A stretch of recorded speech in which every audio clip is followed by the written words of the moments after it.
साल 2022 में उर्वशी वैष्णव अपने भाई पारस और चचेरे भाई जितेंद्र के साथ नवी मुंबई के कोपर खैराने के सेक्टर 19 में रहती थीं। 27 साल की उर्वशी मूल रूप से राजस्थान के बूंदी जिले की दयानंद कॉलोनी की रहने वाली थी, लेकिन पिछले 7 सालों से वो अपने भाइयों के साथ नवी मुंबई में ही रह रही थी। उर्वशी वैष्णव मुंबई के सोना रेस्टोरेंट एंड बार में वेटर के तौर पर काम करती थी। उसकी सैलरी भी ठीक ठाक थी।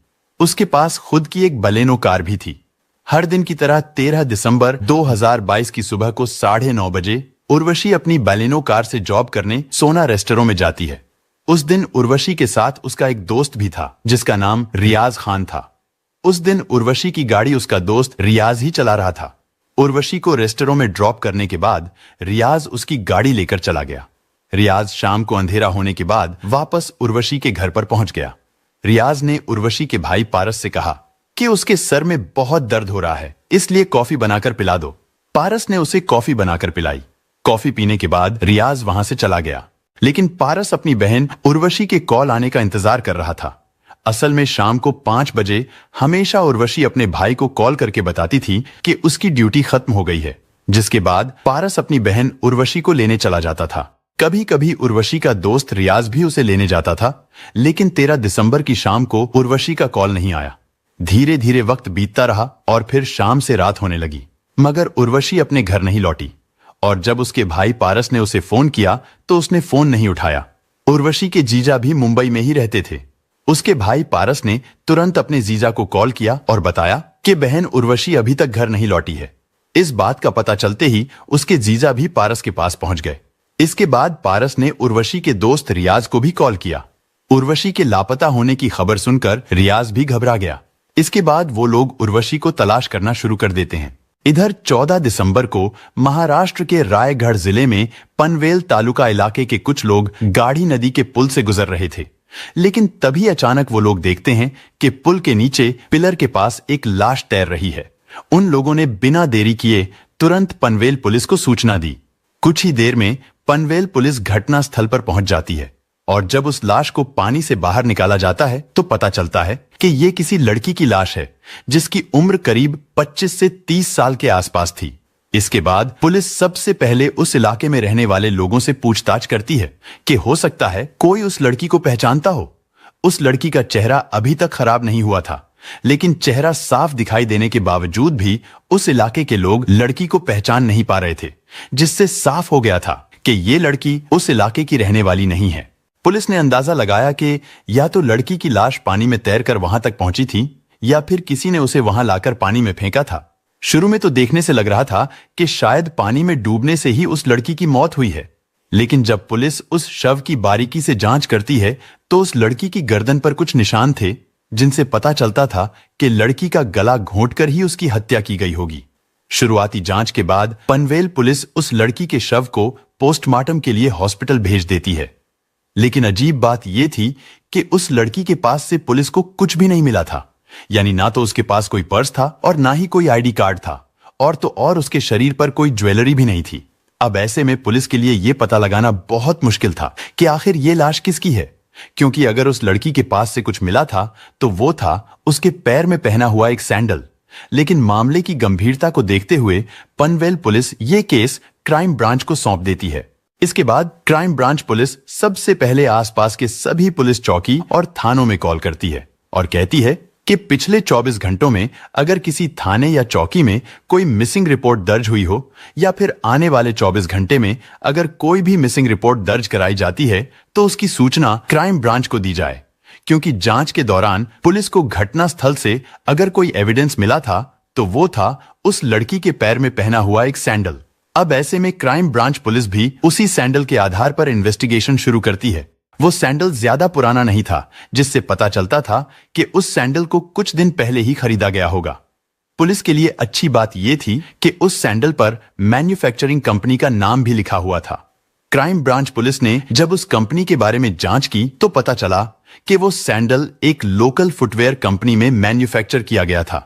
लेकिन अब सवाल यह था कि ऐसे सैंडल को बेचने वाली तो शहर में हजारों दुकानें होंगी और न जाने कितने लोग डेली इस तरह के सैंडल्स खरीदते होंगे। क्राइम ब्रांच पुलिस इन सब बातों को देखते हुए उस सैंडल की मैन्युफैक्चरिंग करने वाली कंपनी को कांटेक्ट करती है और वहां से डिटेल निकलवाती है कि 13 दिसंबर के आसपास के दिनों में उस तरह के सैंडल्स कितनी दुकानों से ऑर्डर किए गए थे। बहुत छानबीन करने के बाद क्राइम ब्रांच पुलिस को पता चलता है कि उन दिनों कंपनी द्वारा केवल 3 दुकानों पर ही उस तरह के सैंडल डिलीवर किए गए थे, जिनमें से एक शॉप मुंबई में थी, एक पनवेल में और एक शॉप वसई में थी। इसके बाद क्राइम ब्रांच पुलिस की एक एक टीम उन तीनों शॉप पर पहुंचती है और वहां पर उस लड़की की फोटो दिखाकर पूछती है कि क्या ये लड़की कुछ दिन पहले इस तरह के सैंडल खरीदने आई थी। क्राइम ब्रांच पुलिस को मुंबई और वसई की दोनों दुकानों से तो कुछ खास जानकारी नहीं मिलती, लेकिन पनवेल में जो शॉप थी उस शॉप पर काम करने वाला एक लड़का उस लड़की की फोटो और उस सैंडल को पहचान लेता है। वो लड़का पुलिस को बताता है कि कुछ दिन पहले उसने ऐसे कई सैंडल सेल किए हैं। इस बात का पता चलते ही पुलिस ने उस दुकान में लगे सीसीटीवी कैमरे की रिकॉर्डिंग चेक करने का फैसला किया। आखिरकार कई घंटों की मशक्कत के बाद एक सीसीटीवी फुटेज में पुलिस को वही लड़की सैंडल खरीदते हुए दिखाई देती है। वो सीसीटीवी फुटेज 6 दिसंबर 2022 की थी, जिसमें वो लड़की एक हट्टे कट्टे लड़के के साथ इस तरह के सैंडल खरीदने के लिए शॉप पर आई थी। इसके बाद पुलिस 6 दिसंबर की बिल बुक चेक करती है, जिससे पता चलता है कि उस लड़की का नाम उर्वशी वैष्णव है, जो नवी मुंबई में रहती है। क्राइम ब्रांच पुलिस को मरने वाली लड़की का नाम तो पता चल गया था, लेकिन अब सवाल यह था कि आखिर उर्वशी के साथ 14 दिसंबर को क्या हुआ था और सीसीटीवी फुटेज में उसके साथ दिखने वाला वो लड़का कौन था। लेकिन जब पुलिस उस सीसीटीवी फुटेज को थोड़ा ध्यान से देखती है तो पता चलता है कि उर्वशी के साथ उस दिन जो लड़का दुकान पर आया था वो लड़का कोई बॉडी बिल्डर था। इसके बाद पुलिस उस इलाके के सभी जिम्स की लिस्ट तैयार करती है, साथ ही सीसीटीवी फुटेज से उस लड़के की फोटो भी निकलवाती है और फिर पुलिस सभी जिम्स में पूछताछ करने के लिए जाती है। उनकी सीसीटीवी फुटेज भी चेक की जाती है, क्योंकि हो सकता है वो लड़का किसी जिम के सीसीटीवी कैमरा में वर्कआउट करते हुए नजर आ जाए। लेकिन इतनी भाग दौड़ करने के बाद भी क्राइम ब्रांच पुलिस को उस लड़के के बारे में कुछ पता नहीं चलता और फिर 3 दिन बाद यानी 17 दिसंबर 2022 की रात को नेरुल थाने में एक मिसिंग रिपोर्ट दर्ज कराई जाती है।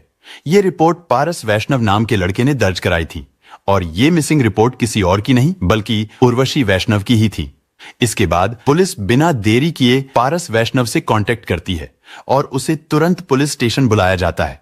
जैसे ही पारस नेरुल पुलिस स्टेशन पहुंचता है तो उसे वो शव दिखाया जाता है। पारस वैष्णव उस लाश को देखकर जोर जोर से रोने लगता है।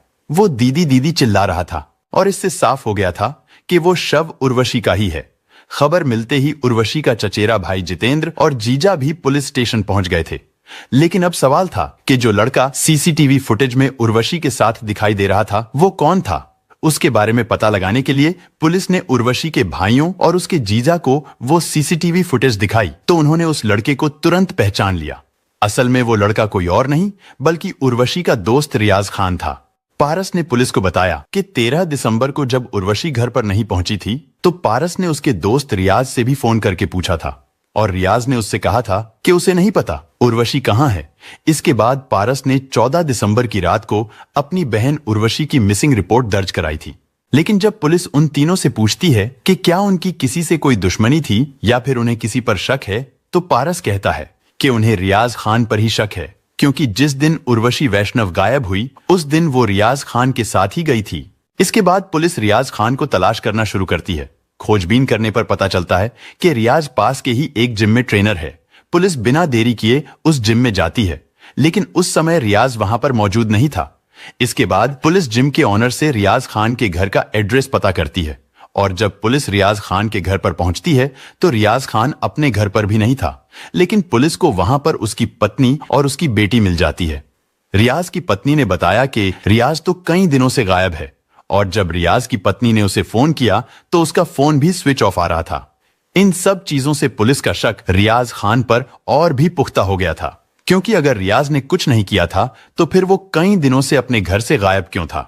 रियाज को अरेस्ट करने के लिए क्राइम ब्रांच पुलिस ने उसके जिम के आसपास जाल बिछाया और जैसे ही रियाज खान वर्कआउट करके चुपके से जिम के बाहर निकला तो पुलिस ने उसे अरेस्ट कर लिया। इसके बाद पुलिस रियाज खान के मोबाइल की कॉल डिटेल निकलवाती है और उसकी लोकेशन को चेक करती है। उसकी कॉल डिटेल से पता चलता है कि 13 दिसंबर से लेकर 15 दिसंबर तक रियाज ने एक नंबर पर सबसे ज्यादा बार बात की थी और जब उस नंबर को चेक किया गया तो वो नंबर उसके दोस्त इमरान शेख का था। क्राइम ब्रांच पुलिस बिना देरी किए इमरान के घर पर छापा मारती है। इत्तेफाक से इमरान अपने घर पर ही मौजूद था। इसके बाद पुलिस इमरान को भी अरेस्ट करके थाने में लेकर आती है और जब उसकी भी लोकेशन को चेक किया गया तो पता चला कि 13 दिसंबर से लेकर 14 दिसंबर तक रियाज और इमरान की लोकेशन एक ही थी। लेकिन सबसे अहम बात यह थी कि उस समय उर्वशी की लोकेशन भी उन दोनों के साथ ही थी और इससे साफ हो गया था कि 13 और 14 दिसंबर के आसपास इमरान शेख, रियाज खान और उर्वशी वैष्णव वो तीनों एक साथ ही थे। इसी बीच उर्वशी की पोस्टमार्टम रिपोर्ट भी आ जाती है जिससे पता चलता है कि उर्वशी की मौत पानी में डूबने से नहीं बल्कि गला दबाने से हुई थी। उसकी गर्दन पर किसी रस्सी या दुपट्टे का निशान भी था, यानी पहले उर्वशी का गला घोटा गया था। हालांकि उर्वशी ने खुद को बचाने की कोशिश की थी जिसकी वजह से उसके शरीर पर भी चोट आई थी, लेकिन उसकी मौत दम घुटने के कारण हुई थी, जिसके बाद उर्वशी को पानी में फेंक दिया गया था। अब पुलिस इमरान और रियाज से पूछताछ करती है मगर वो दोनों कुछ भी बताने के लिए तैयार नहीं थे। लेकिन जब उन दोनों से कड़ाई से पूछताछ की गई तो वो दोनों जल्दी ही टूट गए और उन्होंने अपना जुर्म स्वीकार कर लिया। पूछताछ के दौरान पता चला कि 13 दिसंबर 2022 को रियाज पहले उर्वशी को उसकी ही बालेनो कार से उसे सोना रेस्टोरेंट एंड बार में जॉब के लिए छोड़ने गया। इसके बाद वो दिन भर अपने दोस्त इमरान के साथ घूमता रहा। इसी दौरान उन दोनों ने उर्वशी वैष्णव को कत्ल करने का प्लान बनाया और फिर शाम के समय रियाज उर्वशी को पिक करने के लिए सोना रेस्टोरेंट में जाता है जहां पर उर्वशी काम करती थी। उस समय गाड़ी रियाज चला रहा था।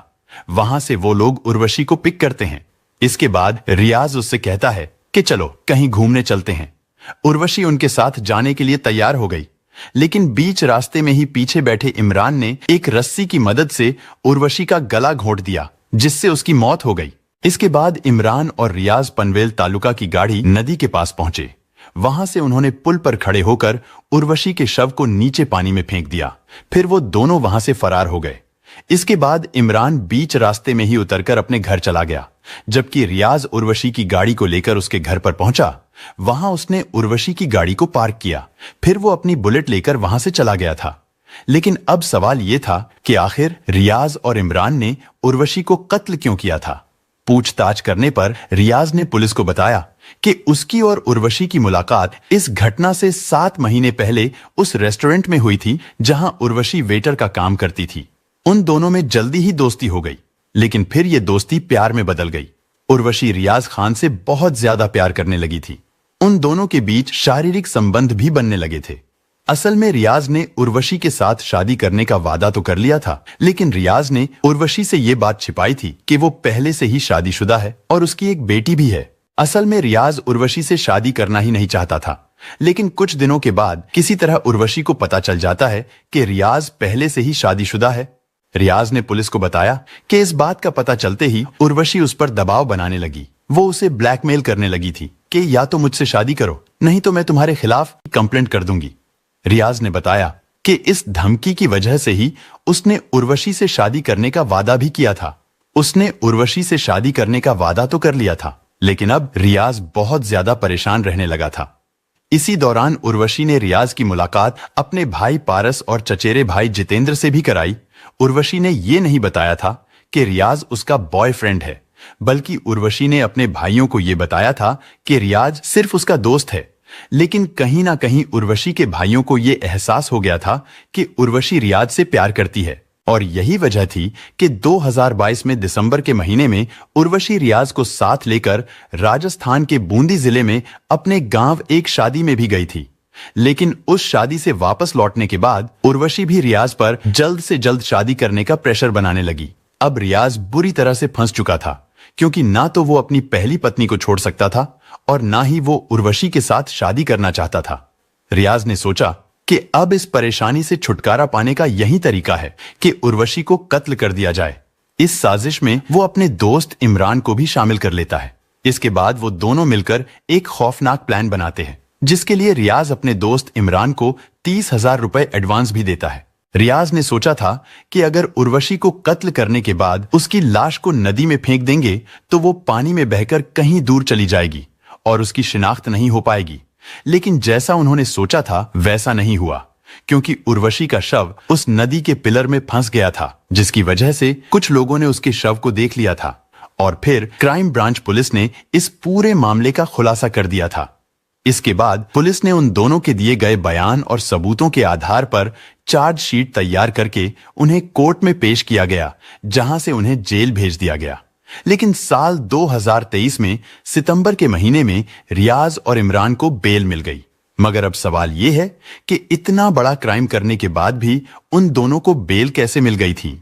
दरअसल उन दोनों के खिलाफ कोई भी ऐसा सबूत और ऐसा गवाह नहीं था जिसने रियाज को उर्वशी के शव को नदी में फेंकते हुए देखा हो या फिर उन दोनों को साथ जाते हुए देखा हो। और यही वजह थी कि लैक ऑफ एविडेंस यानी सबूतों की कमी के कारण रियाज और इमरान को बेल मिल गई थी। हालांकि ये मामला अभी भी कोर्ट में चल रहा है और हो सकता है आगे चलकर उन्हें सजा भी सुनाई जाए।